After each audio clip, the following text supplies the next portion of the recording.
Dear students, welcome back. Last ई lecture में lecture number 26 में introduction to channel management topic start किया था, जिसमें सबसे पहले डिस्ट्रीब्यूशन चैनल की मीनिंग पढ़ी थी, डेफिनेशन पढ़ी थी, चैनल मेंबर्स और उनके रोल्स पढ़ा था और चैनल फंक्शंस डिस्कस किया था। और चैनल फंक्शन में लास्ट में चैनल फ्लोज, जो कि बेसिकली 8 टाइप्स के फ्लोज थे, जिनको हम 3 कैटेगरीज में डिवाइड करते थे, डाउनवर्ड, अपवर्ड और टू वे, वो डिस्कस किया था। उसके बाद अब जो उस लेक्चर का रिमेनिंग पार्ट है वो हम इस सेक्शन में, इस पार्ट में डिस्कस करेंगे। तो नेक्स्ट क्या आ जाता है, types of distribution channel. The prime of object of production is it's consumption.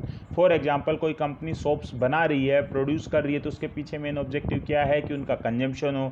कोई कंपनी टू व्हीलर बना रही है तो उसके पीछे मेन ऑब्जेक्टिव क्या है, इनका कंजम्पशन हो। कोई कंपनी चिप्स बना रही है तो उसके पीछे मेन ऑब्जेक्टिव क्या है, इसका कंजम्पशन हो। कोई कंपनी शैम्पू बना रही है तो उसके पीछे मेन ऑब्जेक्टिव क्या है, उसका कंजम्पशन हो। तो ये प्रोड्यूसर की जिम्मेदारी होती है, ऑब्लिगेशन होता है कि वो प्रोडक्ट्स को बनाने के साथ साथ ही प्रोडक्ट्स को सही जगह पर, सही टाइम पर, सही प्राइस में और सही क्वांटिटी में अवेलेबल भी कराए। तो जो गुड्स हैं वो मैन्युफैक्चरर है, कंज्यूमर्स को डायरेक्टली भी डिस्ट्रीब्यूट कर सकता है या मिडिलमैन के थ्रू इनडायरेक्टली भी डिस्ट्रीब्यूट कर सकता है। तो जो चैनल ऑफ डिस्ट्रीब्यूशन है उनको हम क्लासीफाई कर सकते हैं 2 टाइप्स में, डायरेक्ट चैनल और इनडायरेक्ट चैनल। तो जब मैन्युफैक्चरर डायरेक्टली कंज्यूमर को गुड्स को डिस्ट्रीब्यूट करता है तो डायरेक्ट चैनल होता है, और मिडिलमैन के थ्रू डिस्ट्रीब्यूट करता है तो इनडायरेक्ट चैनल होता है। डायरेक्ट चैनल को हम आगे 4 पार्ट्स में डिवाइड कर सकते हैं: retailer, selling at manufacturer plant, door to door selling, mail order house और मल्टीपल शॉप्स या चेन।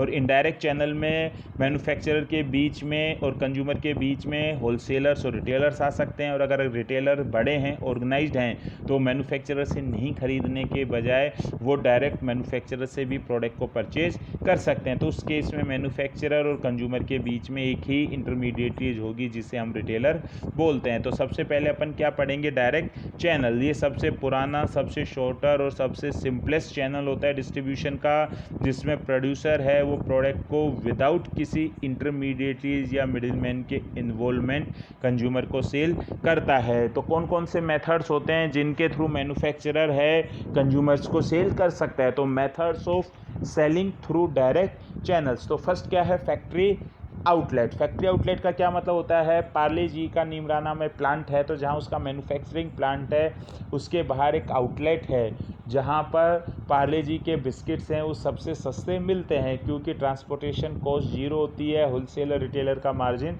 जीरो होता है। तो वो जो आउटलेट है उस आउटलेट को हम क्या बोलते हैं, फैक्ट्री आउटलेट बोलते हैं। तो it is retail selling at manufacturer plant. Second क्या होता है, मल्टीपल शॉप्स या चेन। कई बार कंपनी है वो एक से ज़्यादा सिटी में खुद के अपने शोरूम्स ओपन कर लेती है और उन शोरूम्स के थ्रू है प्रोडक्ट्स को मार्केट में क्या करती है, सेल करती है। तो ये multiple shop system consist of A number of branch shops owned by a single business firm. जैसे फॉर एग्जांपल अलवर में बाबा ठाकुरदास है, बाबा ठाकुरदास मैन्युफैक्चरर है कालाकंद का, और वो खुद ही अपनी शॉप्स के थ्रू ही उनको डिस्ट्रीब्यूट करता है। तो पहले कालाकंद मार्केट में एक सिंगल शॉप थी, वो तो फैक्ट्री आउटलेट हो गया, लेकिन अब उसके अलावा अंबेडकर नगर में भी शॉप है, उसके अलावा है स्कीम नंबर 10 में भी शॉप है, उसके अलावा नंगली सर्किल पर भी शॉप है। तो इसे हम क्या बोल देंगे, मल्टीपल शॉप्स या चेन्स बोलेंगे। इसके अलावा जैसे भैरूबक्स देवी साई है, पहले त्रिपोलिया मार्केट में शॉप थी जहाँ पर मैन्युफैक्चरिंग भी हो रहा था और सेल हो रहा था, वो तो फैक्ट्री आउटलेट था।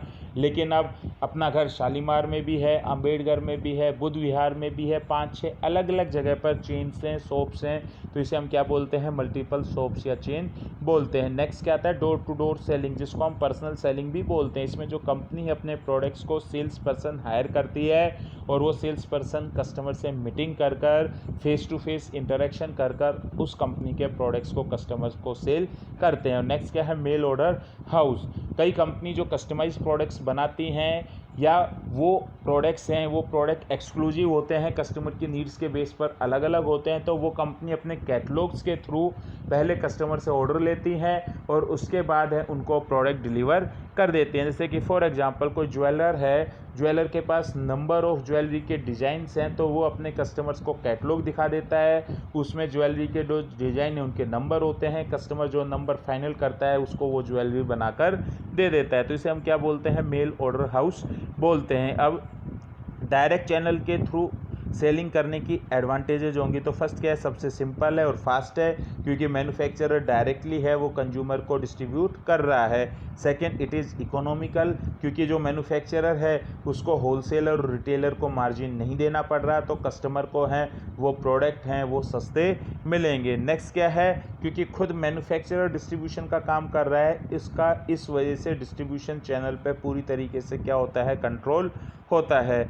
नेक्स्ट क्या होता है कि कई मैन्युफैक्चरर होते हैं जो कि मिडिलमैन पर जो मिडिलमैन या डिस्ट्रीब्यूटर चैनल पर है डिपेंड होना नहीं चाहते हैं, वो चाहते हैं कि डिस्ट्रीब्यूशन भी सारी की सारी उन्हीं के कंट्रोल में ही हो। तो उनकी इस डिज़ायर को डायरेक्ट चैनल क्या करता है, सेटिस्फाई करता है। अब नेक्स्ट है डायरेक्ट चैनल की कुछ डिसएडवांटेजेज होंगी। तो पहली क्या है, मैन्युफैक्चरर की एक्सपर्टाइज मैन्युफैक्चरिंग में है और मिडिलमैन की एक्सपर्टाइज डिस्ट्रीब्यूशन में है। तो यहाँ मैन्युफैक्चरर खुद डिस्ट्रीब्यूशन का काम कर रहा है तो उसको मिडिलमैन की जो एक्सपर्ट सर्विसेज हैं वो नहीं मिल रही है। और सेकेंड है, डायरेक्ट चैनल में आपको लार्ज इन्वेस्टमेंट की ज़रूरत है, क्योंकि जगह जगह पर आपको अपने वेयर हाउसेज ओपन करने पड़ेंगे, अपने आउटलेट ओपन करने पड़ेंगे, अपनी ब्रांचेज ओपन करनी पड़ेंगी, जिसमें कि आपको ज़्यादा इन्वेस्टमेंट लगेगा। नेक्स्ट क्या है, जो स्मॉल प्रोड्यूसर्स होते हैं जो कि ज़्यादा लार्ज इन्वेस्टमेंट नहीं कर सकते हैं, तो वो डायरेक्ट चैनल के थ्रू डिस्ट्रीब्यूट नहीं कर पाएंगे।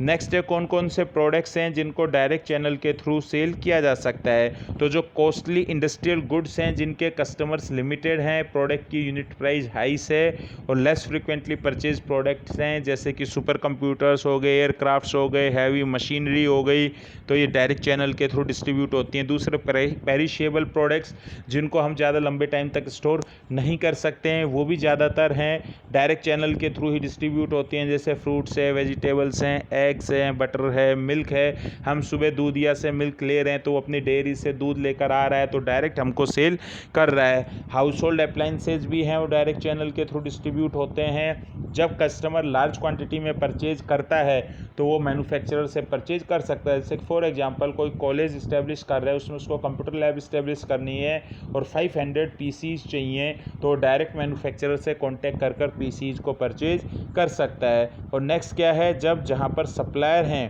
वो स्मॉल हैं, number of suppliers is small, तो वो कौन से करेंगे, आपके डायरेक्ट चैनल के थ्रू ही करेंगे। क्यों, क्योंकि उनका मार्केट एरिया क्या होगा, स्मॉल होगा। मार्केट एरिया स्मॉल होगा तो ज़्यादा बड़े एरिया में डिस्ट्रीब्यूट नहीं कर पाएंगे, तो वो उस एरिया में है वो डायरेक्ट डिस्ट्रीब्यूशन कर सकते हैं। नेक्स्ट क्या आएगा, इनडायरेक्ट डिस्ट्रीब्यूशन। नाम से ही पता है इनडायरेक्ट चैनल्स में क्या होगा कि जो मैन्युफैक्चरर है वो मैन्युफैक्चरर है, बीच में मिडिलमैन के थ्रू है वो गुड्स को है कंज्यूमर्स को सेल करता है। तो ये जो बेसिकली मिडिलमैन होते हैं इनको हम होलसेलर्स या रिटेलर्स बोलते हैं। तो फर्स्ट आ जाएगा होलसेलर्स।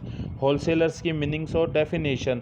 होलसेलर बेसिकली सबसे पहले हम होलसेलिंग पढ़ेंगे। होलसेलिंग वो एक्टिविटीज़ होती हैं जिसमें गुड्स को और सर्विसेज को वो लोगों को हम सेल करते हैं या वो हमसे परचेज करते हैं, जो कि उससे आगे रिसेल या बिजनेस यूज़ के लिए काम में लेते हैं, वो उन्हें अपने पर्सनल कंजम्पशन के लिए काम में नहीं लेते। तो उस एक्टिविटी को हम क्या बोलते हैं, होलसेलिंग। जैसे कि होलसेल मार्केट है, वहाँ पर एक पर्सन आया और वो 20 शॉप्स परचेज कर गया, तो जो 20 शॉप्स थे वो खुद घर में यूज़ नहीं करेगा, वो रिटेलर है, वो उसको अपनी दुकान में रखेगा और उनको आगे रिसेल करता है। तो इस एक्टिविटीज़ को हम क्या बोलते हैं, होलसेलिंग बोलते हैं। तो होलसेलिंग में मैन्युफैक्चरर और फार्मर्स नहीं आते, क्योंकि वो बेसिकली प्रोडक्शन में इंगेज्ड होते हैं, और होलसेलिंग में रिटेलर्स नहीं आते क्योंकि वो एंड कंज्यूमर्स को सेल करते हैं। तो इस डेफिनेशन से क्या समझ में आया कि जो होलसेलर्स हैं उनके एक तरफ तो मैन्युफैक्चरर होते हैं और उनके दूसरी तरफ रिटेलर होते हैं, और जो पर्सन या ऑर्गेनाइजेशन है होलसेलिंग एक्टिविटी में इन्वॉल्व होती है उसे हम क्या बोलते हैं, होलसेलर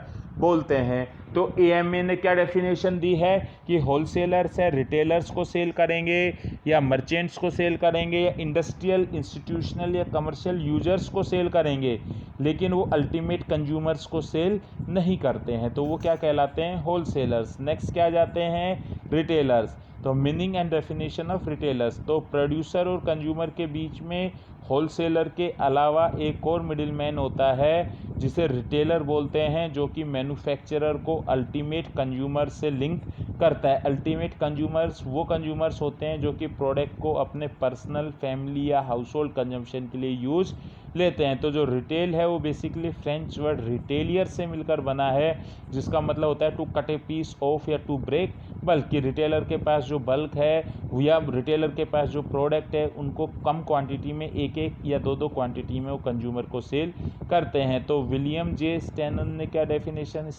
क्या डेफिनेशन दी है? ए रिटेलर और retail store is a business enterprise which sells primarily to the ultimate consumers for non business use. तो रिटेल स्टोर या रिटेलर वो बिजनेस एंटरप्राइज होती है जो कि प्राइमरली या मुख्य रूप से अल्टीमेट कंज्यूमर्स को सेल करती है, जो कि उसे अपने नॉन बिजनेस यूज के लिए यानी कि फैमिली, पर्सनल या हाउस होल्ड कंजम्पशन के लिए काम में लेते हैं। तो इसी के साथ ही आपका जो ये टॉपिक है टाइप्स ऑफ डिस्ट्रीब्यूशन चैनल, ये कंप्लीट हो गया। तो डिस्ट्रीब्यूशन चैनल दो टाइप्स होंगे, डायरेक्ट चैनल और इनडायरेक्ट चैनल।